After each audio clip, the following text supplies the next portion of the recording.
Janine Cruz, buenos días y bienvenida. Iba a decir una barbaridad que no puedo repetir. Lo diré entonces bien. Anoche sí con usted y amanezco con usted. Qué gusto. Anoche estuvo Janine en una intervención muy corta que tenemos por Zoom con Andrés Crespo en el programa de TC en vivo sobre otra materia. Que fue cuáles deben ser las prioridades del gobierno. Ahora le quiero consultar más sobre el tema legislativo, ya que casi por unanimidad se aprobaron los asuntos referentes a la LOEI, Ley Orgánica de Educación Intercultural.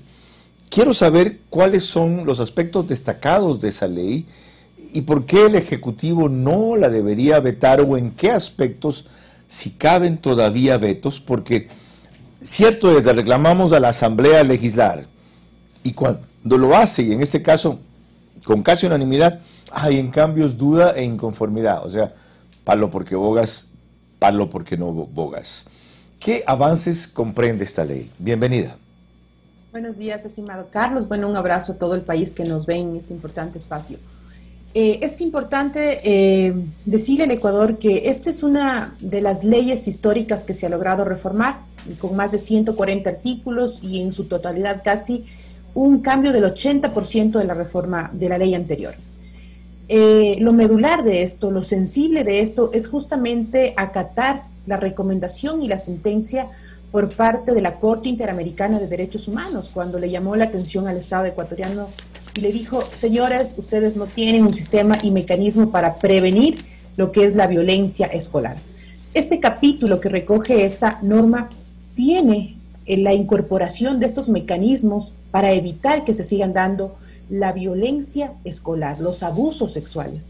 Y esto digo gracias a la lucha de la mamá de la niña de Paola Guzmán, de Paquita, quien después de más de 18 años ha logrado que el Estado reconozca esta falencia. Por un lado esto, por otro lado el reivindicarse con el magisterio. Y lo digo con toda seguridad, ningún gobierno ha cumplido respetando la Constitución lo que es el 6% de Producto Interno Bruto.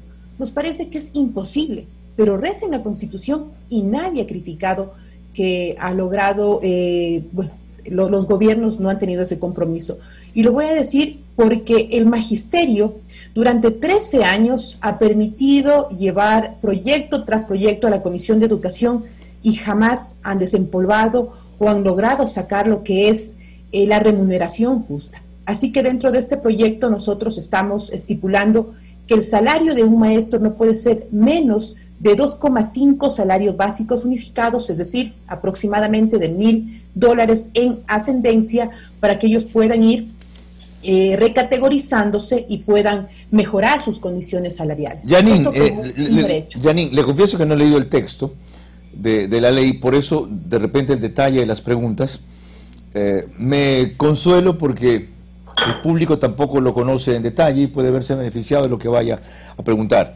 No dejemos en genérica la alusión que usted acaba de hacer respecto a lo que esta ley significa en cuanto a seguridad o prevención de violencia escolar para niños, niñas y adolescentes.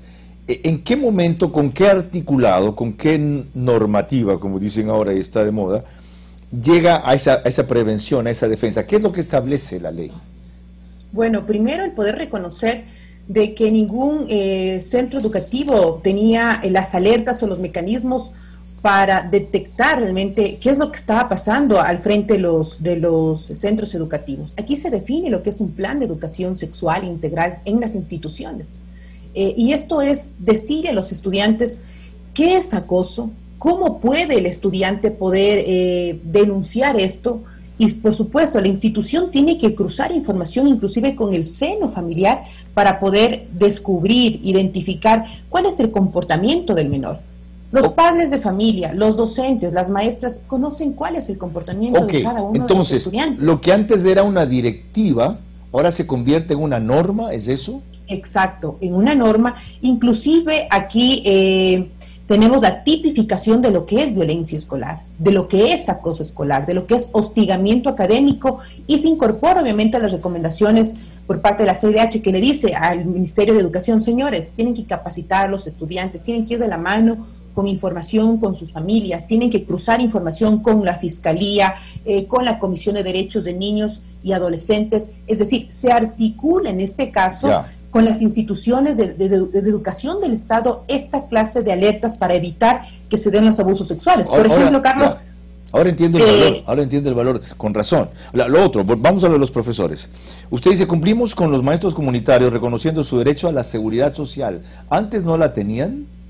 No la tenían. Imagínese usted, más de 12 años maestros comunitarios y maestros populares no tenían derecho de acceder a seguridad social. La pregunta es, ¿qué hacían estos maestros cuando tenían alguna dolencia? ¿Cómo lograban, obviamente, subsanar este inconveniente? Si son parte del Estado, son parte, obviamente, de este sistema de educación. Y en esta norma se les da ese derecho, se reconoce la falencia del sistema anterior y son parte, obviamente, de ese sistema, gozando del derecho de seguridad social. Lo otro, cumplimos con los conservatorios musicales, reconociendo su carácter como instituciones educativas y el bachillerato complementario en artes. ¿Qué beneficio les significa eso?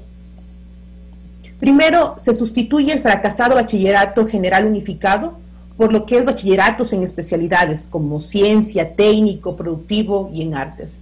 Hemos visto que hay falencias en el currículo y no se ha logrado identificar ciertas materias para seguir empoderando a los niños o jóvenes, pero sobre todo en el tema de los que son los conservatorios. Muchos de ellos dejaron, obviamente, de tener materias que puedan ayudarles a profesionalizarse. Dentro, pues, de esto, los propios conservatorios a nivel nacional fueron a la comisión y dijeron, señores, necesitamos que tengamos la posibilidad de tener este bachillerato en artes para poder seguir inculcando esta clase de enseñanzas. Es por eso que es vital mantener, pues, este bachillerato especializado en artes. Me parece de las mejores cosas. Yo soy de la época en que había físico, matemático, químico, biólogo, sociales y secretariado. ¿Ya? Y eso luego se dejó sin efecto y se ha retornado a un nuevo bachillerato que tiene ¿cuántas categorías o diferenciaciones? Bueno, son varias realmente, y frente a esto, por ejemplo, tenemos nosotros lo que es bachillerato, obviamente por especialidades, bachillerato en ciencias. Aquí ofrece una formación en área científico-humanística, el bachillerato técnico. Aquí ofrece una formación en áreas técnicas, artesanales, artísticas, lo que va a permitir darle al estudiante una mejor o alternativa para que él pueda decidir. Y los bachilleratos complementarios, que son en artes, y también el bachillerato técnico productivo. Por ejemplo, se cerraron obviamente estos centros artesanales, estos bachilleratos técnicos. Va a retomar obviamente la posibilidad de tomar en consideración lo que es la educación artesanal, dándole una amplitud a nuestros jóvenes para que puedan decidir una mejor especialidad y que puedan tener lo que quieren, tener un título y que puedan defenderse obviamente en la sociedad. ¿Saben qué? Fenomenal. O sea, antes de pasar con Yolanda, a mí no deja de extrañarme y de halagarme y de ponerme una nota positiva que a pesar de lo debilitada, desprestigiada, dispersa, todo lo que quiere que sea la Asamblea y en especial, no la totalidad, pero su mayoría, en temas como estos hayan logrado 126 votos a favor y solo 8 abstenciones. ¿Qué permitió ese consenso, Janine? Primero, en la Comisión de Educación, entre propios extraños, entre correístas, morenistas, independientes, Pachacuti, Creo, Partido Social Cristiano, Izquierda Democrática, pusimos la madurez política y pusimos la bandera de la educación frente al debate de los derechos de nuestros niños. La pandemia nos obligó a ver que el sistema de educación merece una reforma dignificando el salario del maestro. En esta pandemia no les pagaban a tiempo. Antes de la pandemia, el exministro Martínez redujo $1.000 millones el sistema educativo. Muchos maestros no tenían ni siquiera cómo acceder a internet ni dispositivos electrónicos y queríamos avanzar con el sistema virtual. Entonces, esto realmente permitió que avancemos en el debate y también reconociendo la falencia en donde se permitieron más de 1.000 abusos sexuales en los centros educativos, ¿no? Rectores apoyando a que docentes que cometían estas atrocidades se escapen, que esto jamás se nos pudo obviamente olvidar, y esto ha permitido que también tengamos consensos, por ejemplo, para exigir una jubilación digna, 30 años de servicio sin límite de edad y algunos elementos positivos pues que recoge esta normativa. 126 votos. Qué fenomenal, la verdad, en lo que a usted le toca y a los demás también.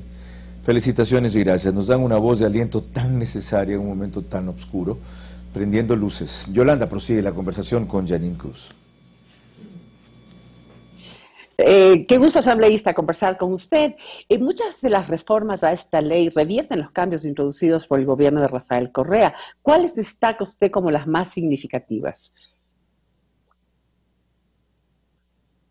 Mejorar sus condiciones laborales, pensar en un sistema de protección para nuestros niños, volver a las 10 categorías y no como fue en el pasado 7 categorías, es decir, se mejoran estas condiciones para el magisterio, retomar lo que es la orientación vocacional, el bachillerato especializado, reconocer los derechos de nuestros maestros comunitarios y populares, la jubilación a 30 años de edad sin límite, 30 años de servicio sin límite de edad, y por supuesto dentro de esto también el poder convocar anualmente a concurso de mérito y oposición para que los maestros que están contratados no estén de un lado a otro o apoyando al régimen de turno porque les toca por el contrato, sino más bien hemos visto que esta ley tiene que ser uno de los primeros avances para poder justamente respetar este derecho de nuestros estudiantes. Yo le escuchaba a usted que decía, ahora parece normal el tema de corrupción en el país. Y justamente es eso, si no apostamos a la educación y le damos la importancia que tenemos que darle los políticos,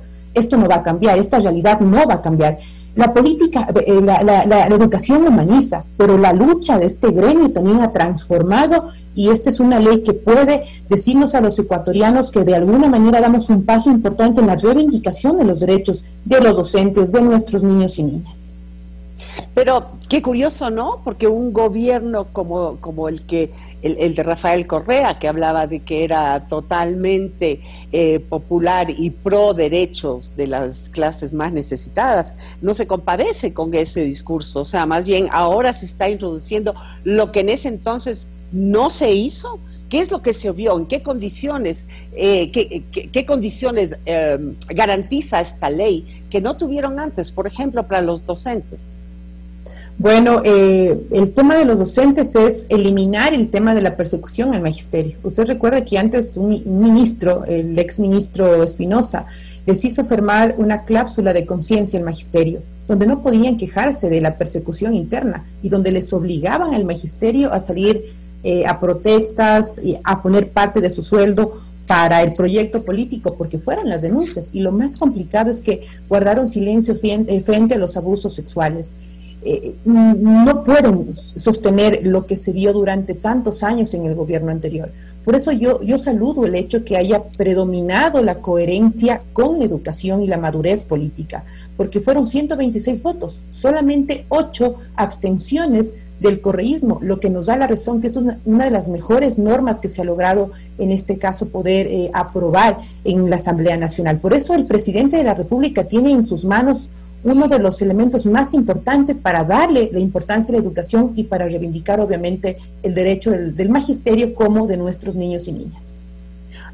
Una puntualización, cuando usted habla del ministro Espinosa, ministro de Educación, que realmente miró para el otro lado cuando hubo todas las acusaciones de abusos sexuales, ¿usted se refiere a la misma persona que está ahora en los videos y en las fotos de la cúpula correísta frente a las próximas elecciones, de esta cúpula que está manejando el aspecto político? ¿Es la misma persona? Exactamente. Y yo le recuerdo que uno de los primeros juicios que interpuse para sancionarlo políticamente fue justamente el exministro de Educación por este tema tan sensible de los abusos sexuales en los centros educativos. Lamentablemente encontramos, lo blindaron, le cuidaron obviamente a él la presencia en la Asamblea Nacional y entre propios lograron salvarle para que no pase a un juicio político. Sin embargo, estos errores creo que hace que se reivindique los asambleístas de esta bancada. Y saludo el hecho, porque a la larga le tienen que dar explicaciones al país, a los educadores y obviamente pensando en que no se puede permitir alguna violación más. El caso de Paola Guzmán realmente nos ha estremecido como Estado y eso tiene que realmente respetarse. De ganar las elecciones, Andrés Arauz, ¿cuáles serían las consecuencias de revertir todo lo logrado por ustedes en la Asamblea con las reformas a esta ley orgánica de la educación? Bueno, uno tiene que ser realista. Primero hay que saber cuáles son las fuerzas en el interior de la Asamblea Nacional. No me imagino y no nos merecemos una asamblea que pueda mantener un sistema de impunidad como lo estamos evidenciando y como lo hemos sentido estos 14 años. Si no le apostaron a la educación en el mejor momento económico con el pago, por ejemplo, de los incentivos jubilados a los maestros, darle las mejores condiciones al sistema de educación, a precarizar obviamente el tema laboral, no lo van a hacer ahora. Entonces es importante que los ciudadanos repiensen la decisión que tomen en estas elecciones.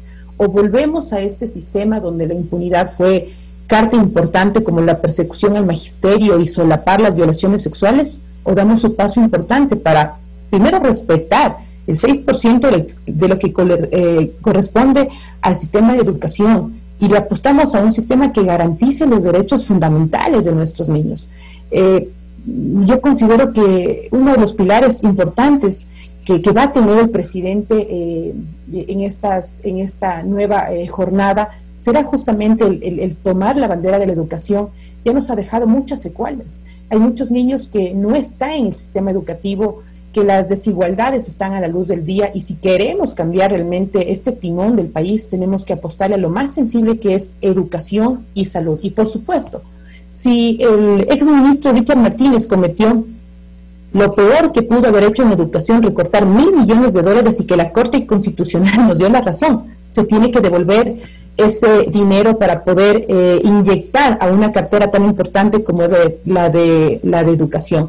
Adicional a esto, decirle que no podemos seguir politizando la educación. Ahora, por ejemplo, los rectores que estén al frente de las unidades educativas tienen que ser electos mediante un concurso de mérito y oposición, no porque sea cercano al gobernador, no porque sea cercano del zonal o del distrital, que esto lamentablemente ha traído mucho que desear en el tema educativo. Muchísimas gracias, asambleísta. Un gusto como siempre. Vamos con Carlos Vera. Un gusto, un abrazo a todos.